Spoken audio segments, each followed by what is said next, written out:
বন্ধুরা, এই বৃষ্টির সন্ধ্যায় চায়ের সাথে বা কফির সাথে অথবা সসের সাথে যদি চিড়ের এই মুচমুচে স্ন্যাক্সটি তৈরি করে দেওয়া যায়, বাড়িতে কিন্তু বাচ্চা থেকে বড় সবাই ভীষণ খুশি হয়ে যাবে।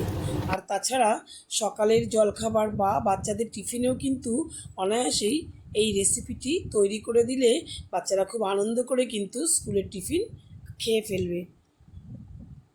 ওপরটা একদম মুচমুচে, ভেতরটা কিন্তু সফট। এভাবেই কিন্তু রেসিপিটা তৈরি করেছি। তাহলে চলো দেখে নেই কীভাবে চিড়ের এই স্ন্যাক্সটি তৈরি করলাম। এখানে মেজারিং কাপের 1 কাপ আমি নিয়ে নিয়েছি চিড়ে। মিডিয়াম সাইজের চিড়ে নিয়েছি বন্ধুরা, একদম পাতলা নয়, একদম মোটাও নয়। এটাকে এমনি চিড়েটা কিন্তু খুবই পরিষ্কার।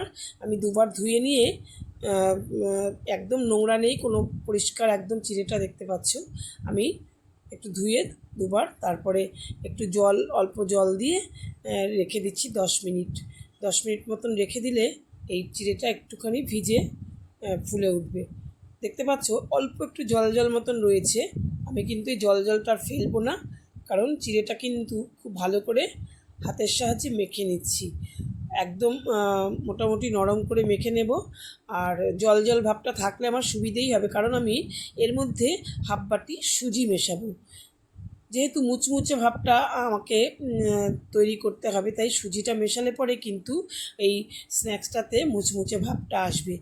এবার আমি তার সঙ্গে কিছু সবজি দিয়ে দেবো, যেহেতু বাচ্চাদের শরীরে সবজিটা গেলে খুবই উপকার, বাচ্চা বড় সকলের জন্য এটা খুব উপকার।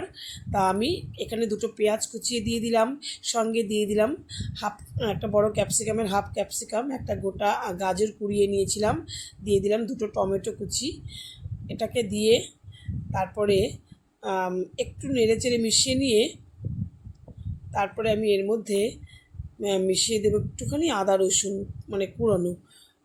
এতে গন্ধটা কিন্তু খুব সুন্দর আসবে। তারপরে দিয়ে দিলাম দেখো 1/2 টেবিল স্পুন গোটা জিরে, আর 1 টেবিল স্পুন একটা ভাজা মশলা, এখানে জিরে ধনে লঙ্কা ভেজে রেখেছিলাম। আর দিয়ে দিলাম দেখো মানে বাদাম একটু ভেজে নিয়েছি তেলে, সেই বাদামটা দিয়ে দিলাম। মুখে পড়লে এটা খুব ভালো লাগবে।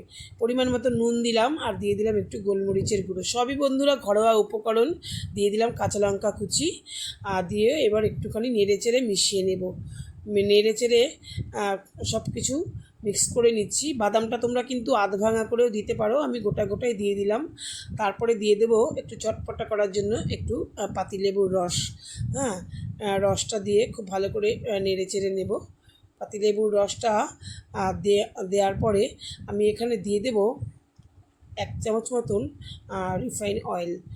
এই তেলটা দিয়ে খুব ভালো করে মেখে আমি বড়াগুলোকে ভেজে নেব। আর তার জন্য আমি গ্যাসে কিন্তু অলরেডি প্যানটা বসিয়ে দিয়েছি, আর কমিয়ে রেখেছি তেল দিয়ে। এদিকে আমি হাতে এগুলোকে তৈরি করে নিচ্ছি। দেখো একদম গোল করে নিয়ে একটু চ্যাপ্টা করে নেব, যাতে ভেতর পর্যন্ত ভাজাটা ভালো হয়। সেই জন্য আমি এরকম প্রথমে গোল করে নিচ্ছি, তারপরে একটু চ্যাপ্টা করে নেব। নিয়ে একটা করে আমি সব কটাই বানিয়ে নিচ্ছি।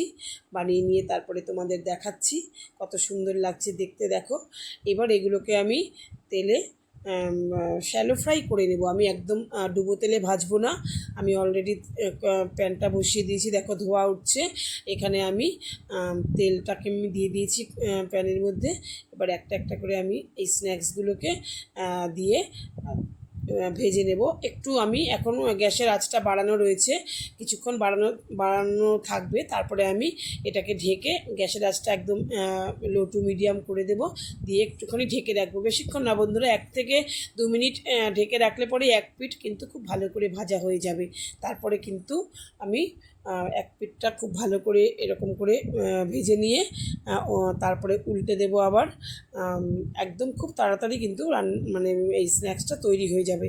সন্ধ্যাবেলাতে কিন্তু সন্ধ্যের আড্ডা দিতে কিন্তু এই স্ন্যাক্সটা তৈরি করে সবাই মিলে কিন্তু খাওয়াই যায়, খুবই ভালো লাগবে খেতে সবাই মিলে।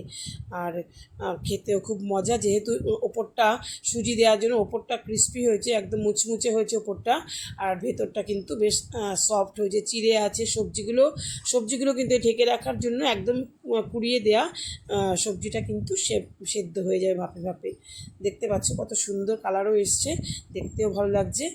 আর রেসিপিটা আমি যে কটা আমি করেছিলাম আর কিছুটা আছে, আমি সেগুলোকেও ভেজে নেব এরপরে। তারপরে সসের সাহায্যে পরিবেশন করব, বা তোমরা চা বা কফির দিয়েও খেতে পারো। এটা ভীষণই খেতে ভালো লাগে, মুচমুচে একটা রেসিপি, আর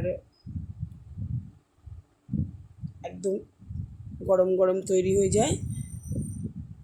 আশা করি রেসিপিটা বন্ধুরা তোমাদের সকলের ভালো লেগেছে। তোমরা এইভাবে সন্ধেবেলাতে বৃষ্টির সন্ধ্যায় করে দেখো। আর সকলকে রেসিপিটা দেখার জন্য অনেক অনেক ধন্যবাদ জানাই। সকলে সুস্থ থেকো, ভালো থেকো। দেখা হবে পরবর্তী ভিডিওতে। ধন্যবাদ।